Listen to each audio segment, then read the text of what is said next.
көжек. Ой, сәлем Ақтөс, қалың қалай? Ой, жоқсы. Ей, көжек, сен білесің бе? Бүгін біз Хит ТВ арнасында хит болып жатырмыз. Ой, қандай керемет Ақтөс. Олай болса, барша қазақстандықтарға сәлем жолдайық. Е, көжек, дұрыс айтасың, сәлем жолдайық.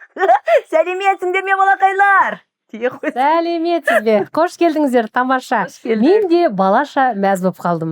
Қош көрдік сіздерді. Көргенімізге өте қуаныштымыз. Қуыршақ театрының актрисасы мен актерім бүгін сіздерді арнайы біз бағдарламамызға қонақ қып шақырып отырмыз. Ендеше қадамдарыңыз құтты болсын. Бізге сұхбат беруге дайын екендеріңіз бірден көрініп тұр. Қуана келдік. Иә, жалпы өнер болғаннан кейін өнердің түр-түрі бар. Дегенмен сол өнер сияқты театрдың да түр-түрі бар, иә? Ал неге сіздер осы қуыршақ театрын таңдадыңыздар? Қуыршақ театры менің бала күнінен келген арманым. Кішкентай кезімнен кішкентай қуыршақтарды жасап алып, балалармен, ауылдағы балалар жинап алып, қуыршақ театрын жасайтын өзім. Сол кезден бастап менде махаббат оянды. Ол кезде қуыршақ театрын телевизордан көрсететін. Менің атым Қожа, сосын спорт Қожа, ол кезде аты сондай ғой деп. Содан кейін Қаңбақшал деген. Сол екеуін көріп өстім мен кішкентайымнан. Сол театрға келген кезде Гүлжәмил апаймен Қаршықпаны көрген кезде көзім атызы болып шығып кете жаздады. Ана кісілерді көріп өскен ғой кішкентайымнан. Мә, сіздер Қаңбақшалда ойнадыңыздар ма десе, иә дейді. Сондағы мен қуанышымды көрсеңіздер, керемет. Армандағы кейіпкермен жолыққан. Менің арманым орындалған актрисамын. Тамаша, қуаныштымыз. Ал енді осы жалпы қуыршақ театрына актерларды қалай қабылдайды? Түріне қарап қабылдайды ма? Кейбір театрларда түріне, фигурасына деп айтады ғой, бір сөзбен қарағанда солай қабылдайды екен. Ал қуыршақ театрына қалай қабылдайды? Олда да тәртіп бір ме? Иә, бізде қуыршақ театрында түрге де қарайды, биге қарайды, пластика жағына да көп көңіл бөлеміз. Өйткені бізде алдыға шығып билейді. Мынандай актерлар кездесіп жатады, өте талантты. Талантты деген енді жермен айда жоқтай бір. Сондай керемет таланттылар бар. Солардың түрі енді болады енді түрі. Соларды қалай сонда жұмыссыз қалады ма? Жоқ. Ондай актерларға да орын бар да. Бізге ең бастысы дауыс. Дауыстың ырғағы болу керек. Бір әртіс екі қолымен тұрып, екі қуыршақты жүргізе алатындай сондай дәрежеде болу керек. Яғни екі қуыршақты бір-бірімен сөйлете білу керек. Екі қуыршақтың дауысы екі түрлі дейсіз ғой. Осы сәтте енді адам болғаннан кейін бір дауыс келмей қалады, немесе ұмытып қаласыз сөзін деген кезде. Бұл кезде не істейсіздер? Сахнада ұмытып қалу деген болмапты. Бірақ бізде жаңағы сөз үзіліп кетпес үшін ары қарай жалғастырып қосып айта беретін кездеріміз болған. Ойдан. Иә, ойымыздан. Өйткені ең басты тоқтап қалмау керек. Ең басты тоқтамау керек. Саған бала үйіп қарап отырады ғой. Сол кезде баланың жаңағы сенімінен шығып кетпеуің керек. Тема бір болу керек та, тақырып. Сол тақырыпта бірақ сөзді өзгеше қылып айта берсе болады дейсіз, ұмытып қалсам. Ең бастысы мағыналы. Негізі жаңағы текст бойынша ғой бәрі. Бірақ сондай жағдайда алып кету керек та. Әртіс жан-жақты болу керек қой. Сұхбатымызды студияда жалғастырайық. Кеттік. Кеш жарық, құрметті көрермен, эфирде менің өмірім бағдарламасы. Сіздермен бірге Айгүл Ысқақ. Ал бүгінгі біздің бағдарламамыздың құрметті қонақтары Қуыршақ театрының актерлары Айдын Жақыпбаев және Эльвира Сүлейменова. Айдын мырза, сіз жалпы енді осы Қуыршақ театрына қалай келдіңіз? Арман мақсатын біліп алдық Эльвира ханымның. Ал сіздікі ше? Енді мен Эльвира ханым сияқты кішкентайынан ондай болған жоқ енді. Қуыршақпен ойнаған жоқпын. Иә, қуыршақпен. Біз енді ауылда өстік, енді ауылда білесіз ғой, далада өстік. Енді негізі арманым артист болу болған. Иә, енді артист болсам, әйтеуір бір енді ауылдарда, мектептерде білесіздер ғой, енді актовый залда кішігірім қойылымдар болады, сондайларға қатысып жүреміз. Сондай бір арманым болған. Сол 11-ді бітіре келе әйтеуір сол Темірбек Жүргенов атындағы академияға келген бұл кезде. Бірақ үлгере алмай қалдық та, ауылдан аттестатымызды алып үлгере алмай қалып, сосын колледжге тапсырып, эстрадно-цирковой. Сол жерге қуыршақ үйірмесінде білмейміз онда да. Енді актерскийға түстік деп ойлап жүрміз ғой.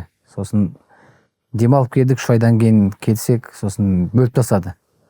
Мына жағы разговорный, мына жағы қуыршақ деп. Сол кезде білдік қуыршақтың не екенін. Сол Серік Мақұлбек ағайымыз, енді қазір енді ұстазымыз ғой. сол кісі шығып, сіз қуыршақ мамандығы, ол қандай мамандық, осындай жарайды енді 1 жыл оқып көрейік, одан кейін көреміз ғой деп, сол 1 жылымыз 3 жылға кетті. Сонымен 3 жылдан кейін қуыршақ театрына келдік. Сонымен қазір 25 жыл болыпты ғой. Қуыршаққа деген махаббатыңыз қалай оянды? Қуыршаққа деген махаббатым, мен 1-ші курста сол колледжде оқып жүрген кезде осы мемлекеттік қуыршақ театрын естіп жүрміз ғой енді. Театрға келіп тұрамыз, практикаға келеміз, сол кезде жаңа әртістердің жаңа қуыршақпен ойнап, ол кезде куклы шоу деген болды. Қазір де бар. Қуыршақ жаңа әртістер әппақ киім киіп алып, жаңа қуыршақтармен живой планға алдыға шығып, тиграция деген номерлер бар. Неше түрлі Майкл бәрі билеп жатады да. Енді әдемі ананы көру деген, енді білмеймін, ол кезде біз енді арасында тығылып көреміз ғой енді. Ол кезде Сұлтанғали Шүкіров деген режиссер ойбай қатал болатын, біз жолатпайтын. Біз мына жақта жүретінбіз, фойенің бір бұрышында сығалап көретінбіз да, шіркін-ай, біз де осындай болсақ қой деп. Тфай 3 жыл оқып, содан кейін сол Сұлтанғали Шүкіров ағамызға келіп көрініп, сол бір репетициядан сол шығып кеттік сахнаға. Содан кейін уже арманымыз орындала бастады ғой. Қызығушылық деген. Ауылдың тумасысыз? Мен Алматы облысы, осы Райымбек ауданы, Кеген ауыл дейміз ғой. Сат ауылынан. Көлсай деп қазір. Көлсай иә. Керемет жерден. Жер Табиғат жәннаты. Таудың ішінде. Иә, сіз сол Көлсай жаққа келін болып отырсыз. Иә. Аха. Сол туып өскен жерім сол Сат ауылы, бірақ туған туысқандарым Қарқара деген жер бар, совхоз Қарқара. Сол жерде 11 сол жерде бітірдім ғой. Ағамыз болған Нұрғанат ағамыз, қазір жастар театрының көркемдік жетекшісі Нұрған Шақыпбай. Сол кісінің туысқаны болып келемін. Сол кісіге де қарап өстік қой негізі. Осы қуыршақ театрында отбасылық жұптар көп екен. Көп. Сіздер де сол театрда табыстыңыздар ма? Иә. Біздің кезімізде тек қана жұмыс болды. Үстінде әбіш ағамыз болды, жатақхана. Таңертең сағат 9-да түсеміз, кешкі сағат 6-да жұмыс бітеді. Барып 1 сағат демаламыз, тамағымызды ішіп, қайтадан астқа түсеміз де сағат 12-ге дейін жұмыс жасаймыз. Не деген энергия дейсіз ғой. Энергия десеңізші. Сосын таңертең келеді, ағайымыз бізге тапсырма береді ғой, соны таңертең орындап көрсетеміз ана кісіге. Қуыршақтар болады, соларды жүргіземіз. Китайоза деген Қытайдың әншісі болды, Тото Кутуньо, Азнавур болды, не болды анау, Фаруқ Закиров болды. Соларды беріп тастайды ағай бізге. Соларды түнімен отырып дайындаймыз. Сөйтеміз де таңертең ана кісіге көрсетеміз. Ол кісі қабылдаса қабылдады, қабылдамыз, қайтадан кетеміз солай. Біздің өміріміз бәрі театрда өтті, шыны керек. Тұрмыс құрмағанға дейін. Мен 2 жыл жұмыс жасағаннан кейін барып, Айтекен жұмысқа кірді. Бұл кісі де енді жаңағы не болып ол кезде, решетка болып ғой. Айналдырады, таңертеңнен кешке дейін айналдырады. Табақтай болып келген, шыны керек. Сосын театрға кіргеннен кейін бір айдың сыптай боласыз. Өйткені ағай таңертеңнен кешке дейін тұрып қоятын. Ал мен жұмысқа кірген кезде бүйгекші кие алмайтынмын. Сөйтеді де мен таңертең кіргеннен кешке дейін аяғыма мынандай туфли кигізіп қояды. Сөйтемде сахнаның ана басынан бер басына жүргізе беретін. Сөйтіп әртістердің бәрі тәрбиеледі дейсіз ғой. Керемет кісі болатын. Енді өзіңіз қай жақтың тумасысыз? Мен өзім Шығыс Қазақстан, Зайсан қаласынан, Шілікті деген ауылдан. Сол жақтың қызы осы Алматыға келіп, театральныйда оқып, одан қалсы қуыршақ театрына жұмысқа орналасудың өзі үлкен енді еңбек керек қой оғанда. Мен сізге оқуға түскенімді айтып берсем, олай күшті. Айтып берсеңізші, сол үшін келіп отырсыз. Иә, қызық болды. Менің папам мен мамам екеуі қарсы болды маған. Актриса болуыма қарсы болды. Содан бір күні папам айтты, менді күлдір деді. Күлдірсең барасың деді. Мен істеймін, қалай күлдірем, бірақ мен жаңағы қойылымдар қоям, ауылда бет күстер актрисамын, кәдімгідей. Сөйтем де, бірақ папам қалай да жібергісі келмейді. Сөйтем, жүрем, қалай күлдірем деп, бір күні нағашы ағам келеді үйге қонаққа. Сөйтіп, нағашы ағамның айтқан қылықтарын бәріне күле береді де папам. Соң қарап отырам, нағашы ағама қарап отырам да, ана кісіні копировать ете бастадым. Сөйтем де, бір күн жүрем, 2 күн жүрем де, папам айтам, мен дайынмын деймін. Ой, көрейін деп папам өзінше отырады. Айтам, ана нағашы ағамның қылықтарын айта бастай бердім, көзінен жас аққанша кетті папам. Бірақ мамамды ренжіттім. Басқадан таппадың ба деп мамам ренжіп қалды. Сөйтем де папам уәдесіне тұрды. 2 күннен кейін мені таксиге отырғызып Алматыға жіберді. Алматыға келді, Майса Омарбекованың қол астына келіп, ол кісі ол кезде бізді жаңа дайындап жатты. Сондай курстар болып жатты ғой, допуск береді, сондай кездер. Сөйтіп дайындады. Тура ертең экзамен болатын кезде менде документ жоқ. Келмей жатыр. Папамдарға звондасам, жіберетін адам жоқ дейді. Сөйтем де жылап отырам жаңағы ненің алдында, колледждің алдында. Қайрат аға ол кезде директор, Байбосын. Келеді, мына қыз не қылып жылап отыр дейді. Бұл қыздың документтері жоқ дейді, ертең экзамен. Бұл қызды көрейік. 4 суретпен дело ашыңдар. Егер талантты болып жатса, сентябрьде әкеледі. Егер түсе алмаса, бізге ренжімесін, бағын сындырмайық деп, ана кісі мені қуантып дело ашып, 4 сурет салам. Сөйтемде ертең экзаменді өтіп кетем ғой. Сөйтіп папамдарға звондаймын, папа мен оқуға түстім деп. Папамдар сенбейді. Сөйтсем ол кісілер ол кезде мал беріп, Агуге оқуға түсіретін еді ғой. Сөйтіп мені тарихқа түсіріп қойған ғой. Өздері ойнайшы. Сөйтеді де папам басын шайқайды, документімді беріп, мені ақ батасын беріп, өнерге жібереді. Содан бері қазір папам ақ батасын береді. Сені сол кезде жібергеніме қуанам, өзіңді дәлелдедің деп. Неше ағайынсыздар? 10 ағайынсыздар. 7 қыз, 3 ұлмыз. Тамаша. Соның ішінде енді жырылып шыққан мен болдым. Содан менің артынан 2 бауырым осы колледжге түсті. Біреуі қазір Шығыс Қазақстанда кәдімгідей белді актер. Кім деген? Ведущий Сырым Маратбек деген. Режиссер, өзі қуыршақтан жаңағы спектакльдер қояды, қуыршақ жасайды, өте керемет маман болды. Менің артынан кейін. Ал 10 бауыр қазір қайда тұрасыздар? Бәріңіз жақта ма? Жақта, иә. Біз Алматыда үшеуміз, 3 қыз. Біреу бақилық болып кетті, үлкен әпкеміз. Бір ағам Ақтөбеде, бір сестренкам мен бауырым екеуі жаңағы Өскеменде. Осы жақта 3 қыз, 1 ұлмыз. Екеуі Астанада. Иә, көп балалы отбасынан шыққан қыз екенсіз енді. Өзіңіз де көп балалы анасыз ба? Иә, Аллаға шүкір, қазір 5-еу. Демек, өзіңіздің талабыңызды, талантыңызды көріп тұрғаннан кейін, әкеңіз енді ақ батасын бергеннен кейін осы ортаға келгенсіз ғой. Жалпы қуыршақ театрының қандай да бір қасиеті бар дейді. Қуыршақ театрын сүйе білсең, сахнада сені сүйеді. Өйткені мен бар махаббатыммен келдім бұл театрға.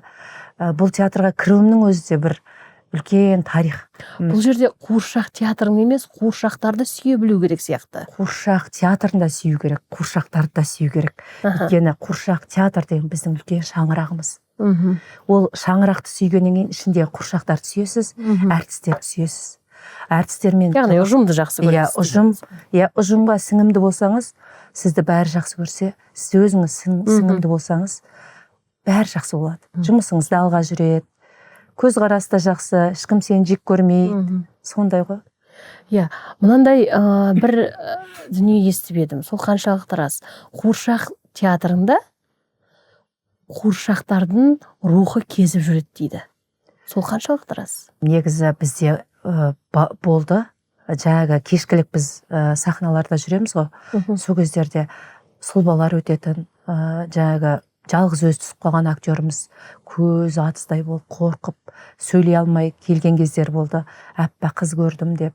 Енді шынында да бізге бір тылсым дүние шығар, бірақ ол жерде рухтар бар дегенге сенемін мен. Өйткені есіктер жабылады, кейде ешкім жоқ жерде бір дыбыстар шығады. Болады ондайлар. Түнде көбінесе репетицияға қаламыз ғой сол кезде. 11-12 дейін қаламыз ғой сол кезде, кәдімгідей дауыстар. Түнгі 10-11-де, иә? Бізде жаңа қойылым алған күндері міндетті түрде 12-ге дейін, кейде тіпті 3-4-ге дейін жүретін кездеріміз болады. Пока шыққанша қиналамыз. Сондай бір көріністер орын алды ма сіздерде? Менің өз басымнан өткен жоқ, бірақ балалардан естиміз. Мен айтып отқаным сол ғой. Ол кезде қаншадамын? Біз 20 жасымда ғой, сол театрға енді келген кезім 21 жасымызда ма. Мен айтып отыр жаңа түнмен қалып дайындаламыз деп үстінде тұрамыз. Бір шайым ішіп қайтадан сахнаға келіп, біз бір общий бір 5 адам бір номер шығаратын болып, гитара дегенші. Соны айландырып жатып несіп атқанымыз, кішкене демалып алайыншы, балалар шығып кетті. Мен өзім жалғыз қалып қойшы дайындала берейін деп. Музыкасыз ғой енді. Музыка болса естілмейді.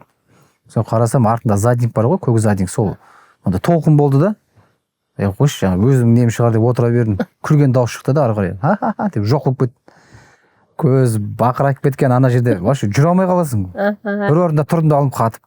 Бісміллә деп сол жерден қашып шығып содан кейін жалғыз өзім кірмейтін болдым ғой. Содан кейін де балалардан естиміз солай. Иә. Жаңағы есіктің шықырлағаны сондайлар көп деп. Қуыршақтың рухы деп айтады оны, иә. Иә. Демек, ондай оқиғалар Бар. болып тұрады ғой ішінде, иә. Болады. Мен ойласам ол қуыршақтың духы емес ау. Ол Рухы. үлкен біздің ата апаларымыз сол жерде әнші, бұрын ол киелі сахна болды ғой. Қазақ Әрине, концертінде. әр сахна киелі ғой. Иә, сол кісілердің рухы ма деп ойлаймын мен негізі. А, Бірақ қуыршақтарда бізде рух болмайды ғой. Өйткені олар жансыз дүние. Біз кейде айтып жатамыз, Құдай сақтасын, қуыршаққа жан бердік деп. аха. Біз жан бере алмаймыз. Әрине, Алла ғана жан береді. әрине. Сол кездерде бір кейде қате сөйлеп қоямыз. Сондықтан да қуыршақтың рухы емес шығар деп ойлаймын. Ол бір өтіп кеткен аға апаларымыздың, жаңағы әнші, атақты аталарымыздың рухтары шығар. Сіздердің қызмет етіп жүрген жеріңізге қанша уақыт болды қазір? Маған 27-28 жылдай болды. Сізге? 25 жыл. Иә, әжептәуір уақыт. Иә, біраз болды. 20 жасымызда кіріп қазір 45-ке келдік. Ол деген енді үлкен еңбек қой. Иә. Бір жерде сонша уақыт қызмет ету, халыққа еңбек етіп жатсыздар. Елдің, халықтың балалары болады, кішкентай балаларға, кішкентай сәбилерді күлкіге қарық қылып жатсыздар мысалы ше. Бірақ осы қазіргі кезде қойылымдарыңыз өзгерді ме? Біраз жылдан бері бір қойылым ғана болады, көбінесе байқаймын. Теке мен лақ қой деймін. Қателеспесем, иә? Жоқ, бізде қойылымдар көп. Иә, сол қойылымдарға мен түспеймін бе, әлде мен көретін болсам, барған сайын осыған барады екен. Сұғанақ ешкі. Сұғанақ ешкіге келіп жүрген шығарсыз мүмкін. Сұғанақ ешкіге де барамын. Жаңағы лақ пен текем. Қасқыр мен жеті лақ. Жеті лақ. Барамын. Ылғи осы спектакль. Мен айтамын, Жоқ, бізде көп спектакль. басқа жоқ па деп ой келеді кейде. Үш торай біздің Серік ағамыздың қойып кеткен спектакльдер бар. Қызыл телпек, үш торай, жаңағы сұғанақ ешкі, көбінесе жаңағы балаларға көп қойылып жүрді ғой осы уақытқа дейін. Енді қазір бізде жас режиссеріміз Антон Зайцевтің жеті лақ, гуси лебеди, колобок, бауырсақ, иә. Аладдиннің сиқырлы шамы өте керемет балалар қабылдайды. Ол бұрынғы жаңағы Сұлтанғали ағамыздың қойып кеткен режиссерлік несі жұмысы. Қазіргі таңда бізде Дина Жұмабайдың үлкендерге арналған Ромео и Джульетта, Медея, жаңағы Макбет, Медеяны Айдан қойды, Айдан Салбан деген. Ана жүрегі, ана жүрегі. Өте көп бізде қойылымдар. Кешкі сағат 6-тан кейін үлкендерге арналған қойылымдар бар. Қойылым болады, күндіз балаларға арналған қойылым болады. Енді қазір сіздер 25 жыл осы жерде жұмыс істеп жатырсыздар, иә? Жақсы, 30 жылға жалғасады. Бұдан әрмен қарай басқа салаға жұмысымызды ауыстыру деген ой жоқ па? Жоқ. Құдай сақтасын. Бірақ менде қазір үйірмеден сабақ беріп, балалар, шәкірттер тәрбиелеп жатыр, мектептерде сабақ беремін. Балапан қуыршақ және драма үйірмесі, бірінші оқушылар үйі, жаңағы мектептерде бала сахна деген үйірмем бар. Соларда Ол үйірмелер сол театрдың ішінде ме, не басқа жақта ма, жеке ме? Мектептерде. Өздері мектептер сұраныс беріп шақырады. Мектептегі балаларды спектакльдер қоямыз. Көркем сөзге көбінесе дайындаймын. Сахна тілмен жаттығу жасаймыз. Сосын кейін қуыршақпен балаларға қойылым дайындаймыз. Талантты балалар өте көп қазір. Ол әрине бізді қуантады. Дегенмен қуыршаққа үйреніп бауыр басып қалатын кездер бола ма? Жалпы қай қуыршақтың рөлін көп ойнайсыз? Қуыршақтардың бәрі жақсы. Қай рөл сенің маңдайыңа беріледі, соны ойнайсың. Бірақ соның ішінде дегенмен де мен көбінесе құттықтауларды жақсы көрем. Көбінесе маған құттықтап беріңізші деп көп қолқа салып жатады. Сол кезде жаңағы ақтөсім мен көжегім бар ғой. Солармен құттықтау жасаймын. Бағана айтып өттім ғой. О, сәлем, көжек. Сәлем, Ақтөс, қалайсың?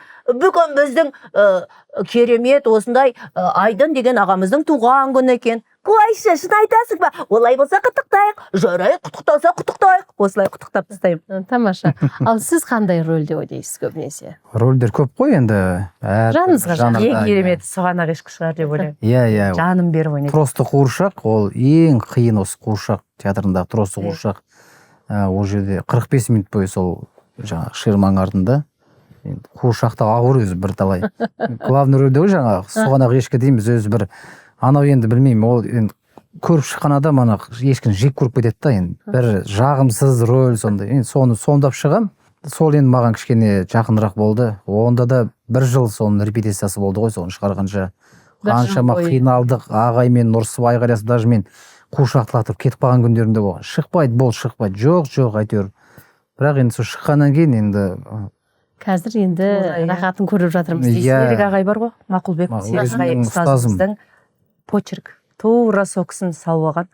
Қуыршақ ұстаған кезде ағайды көреміз ғой, мәссаған қалай ағай сияқты болып кеткесің деп ше. Аха. Ағайдың жаңағы бізге келіп үйреткен кезде былай міне осылай істе деп лақтыра салады қуыршақты.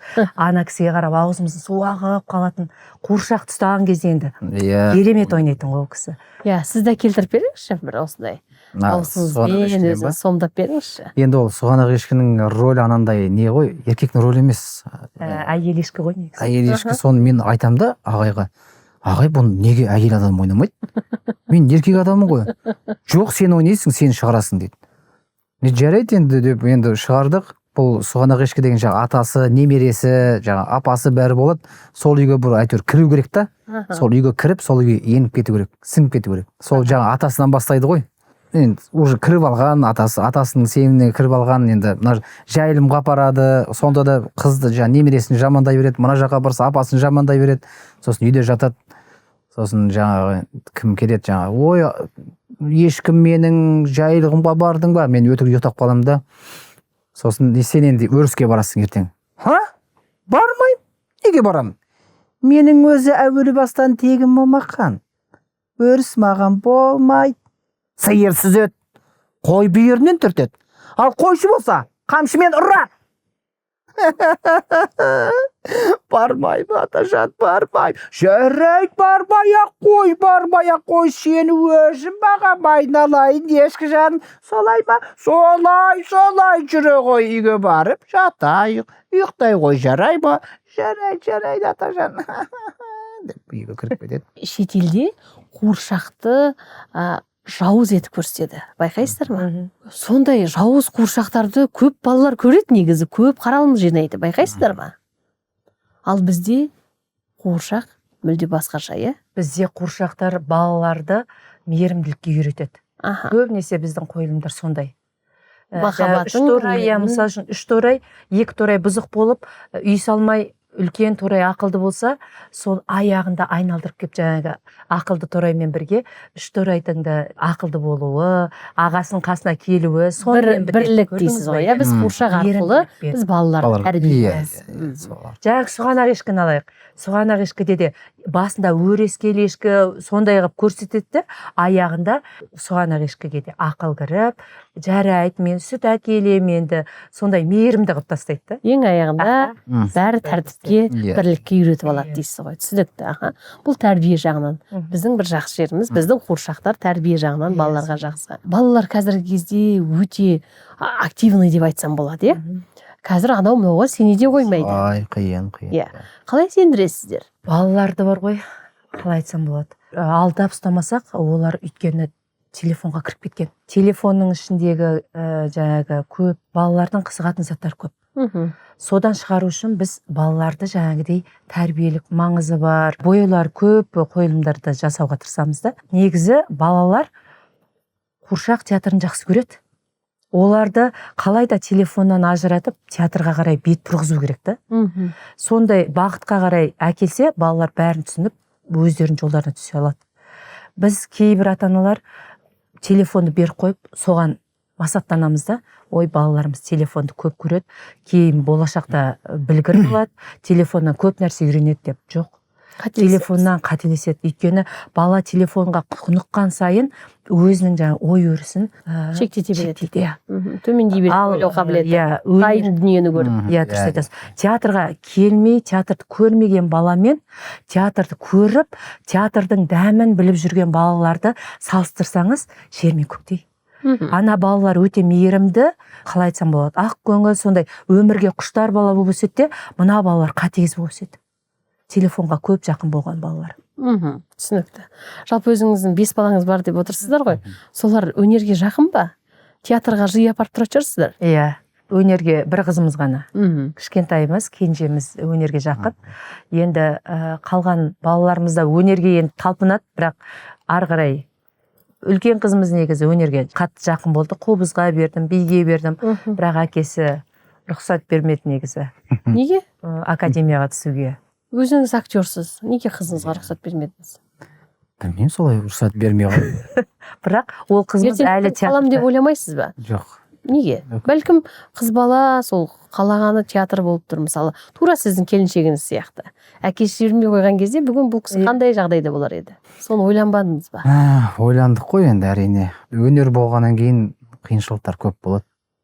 Енді біз әйтеуір енді Әр жұмыстың қиыншылығы болады. Қандай жұмыс болмасын, ол өнер болсын, ол басқа сала болсын, барлық жерде қиыншылық бар. Бірақ оны жеңген адам, әрине еңбектенген адам барлығы жеңеді. Кішкентайынан біздің қасымызда өсті ол қыз. Үйде де, театрда да, жаңа бірінші классқа барса да, түстен кейін театрда жүретін.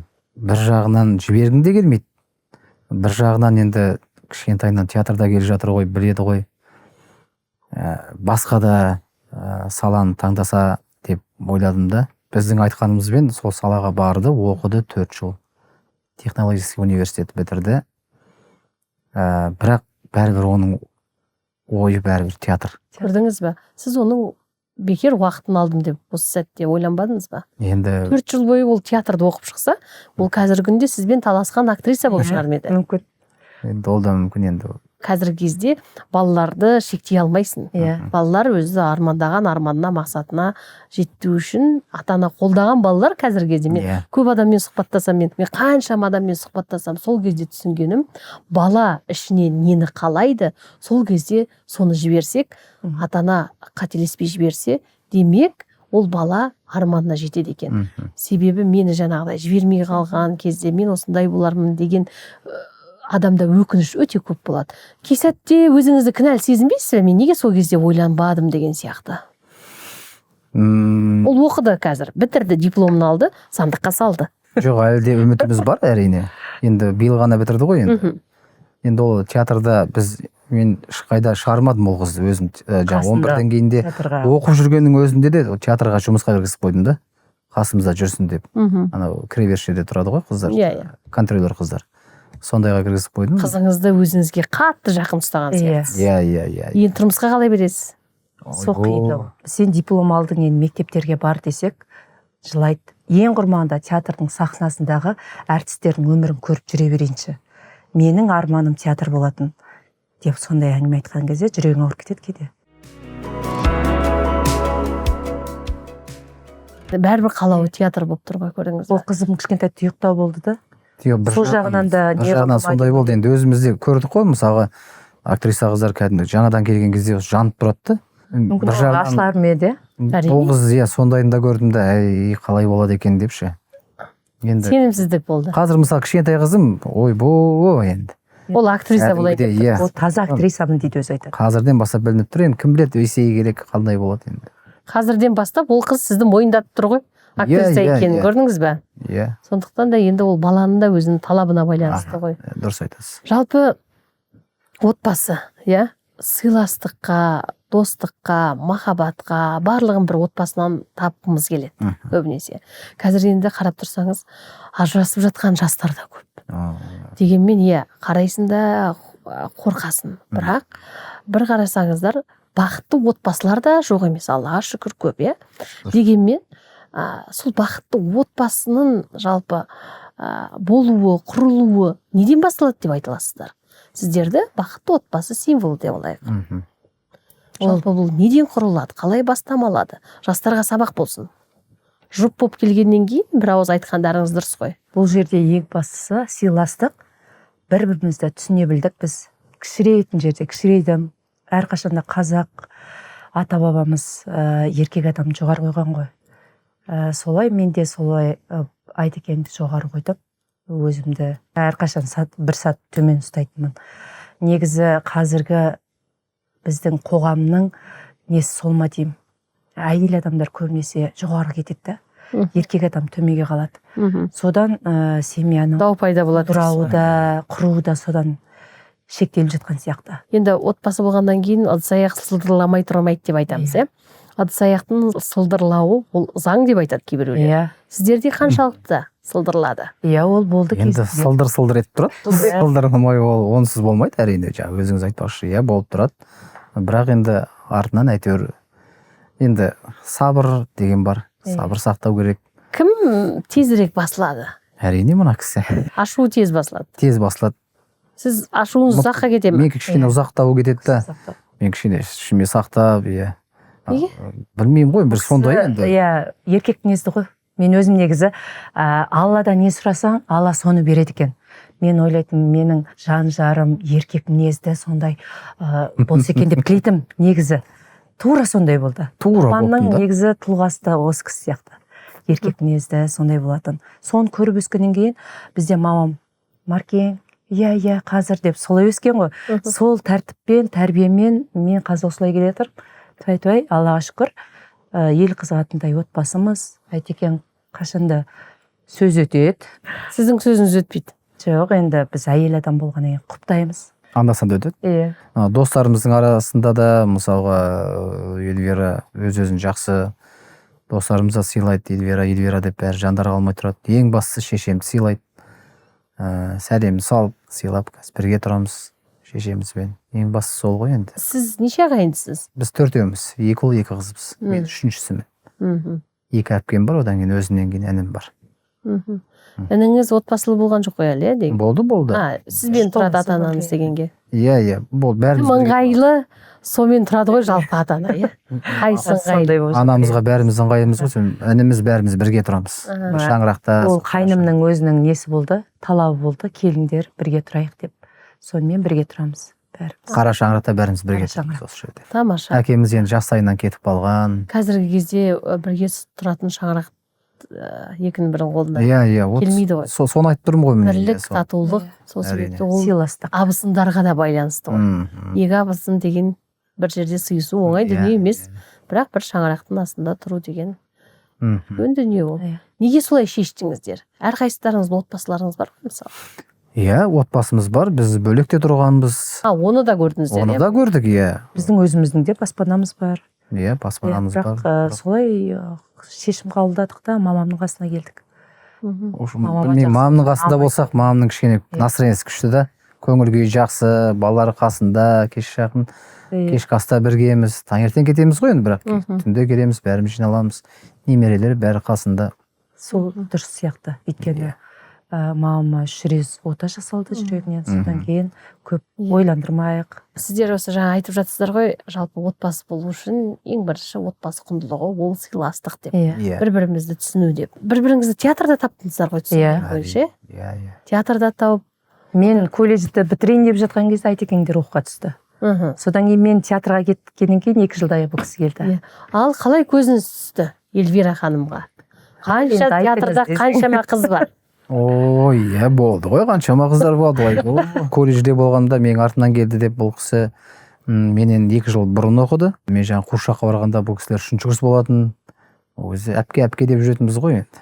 Бізге үйретіп, қарап, Қуыршақтар былай деп. Әпке жас үлкен бе? 7-8-пін. Қанша жас үлкенсіз? 2 жас. 2 жас.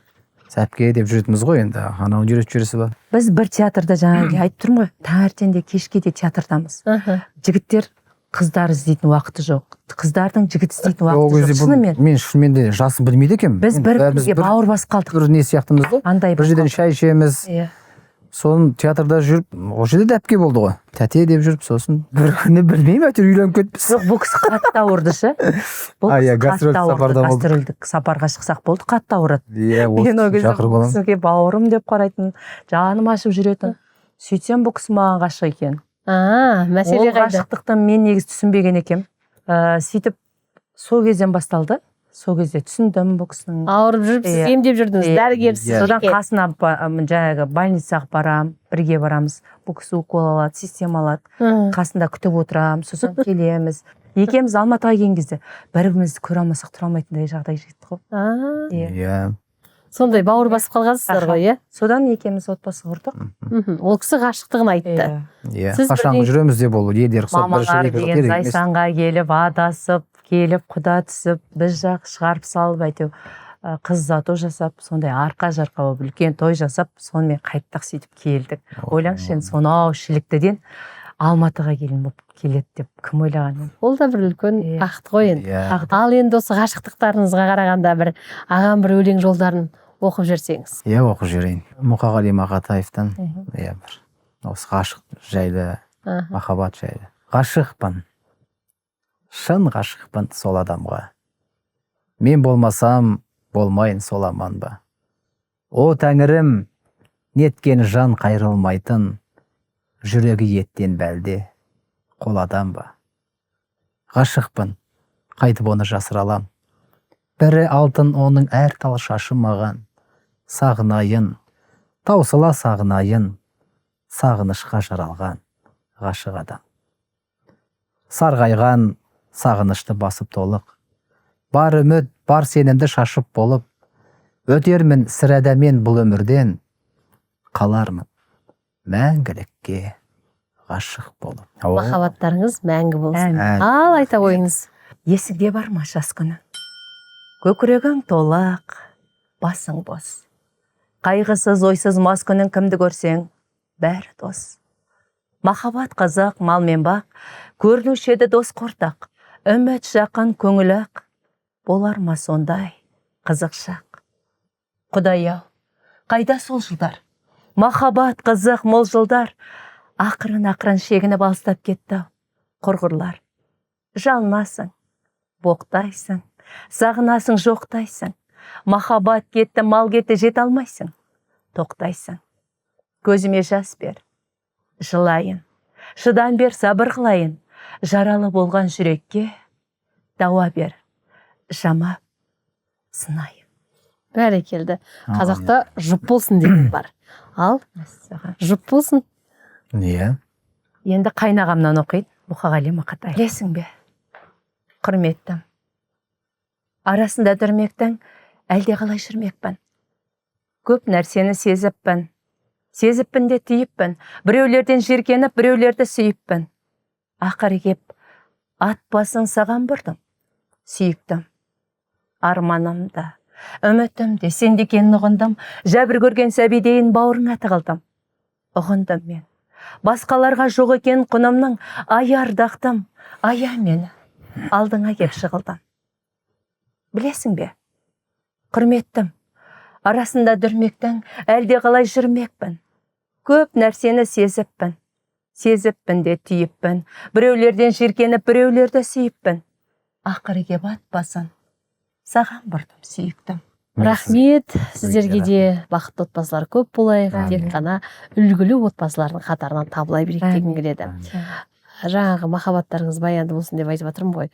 Әрине, бір жарасымды жұпты көрген кезде, ай қандай тамаша деп сүйсінетін кезім болады. Сондай кездер көп болсын, жақсылықтарыңыз көп болсын. Әрдайым үлгілі отбасы болып жүре беріңіздер. Бізді көріп отырған тыңдарманға, көрерменге айтар тілектеріңіз болса. Хит ТВ телеарнасында сәттілік тілейміз. Аман болыңыздар, сау болыңыздар, жасай беріңіздер. Хит ТВ арнасы жасай берсін, алда болыңыздар. Әмин. Тек биттерден көрейік. Жұмыстарыңыздың жемісін көріңіздер. Көрермендеріңіз көп болсын. Олай болса, құрметті көрермен, келесі сенбіде аман есен жүздескенше сау саламатта болыңыздар. Әр күніміз қуанышқа, жақсылыққа толы болсын. Сіздермен бірге болған Айгүл Ысқақ.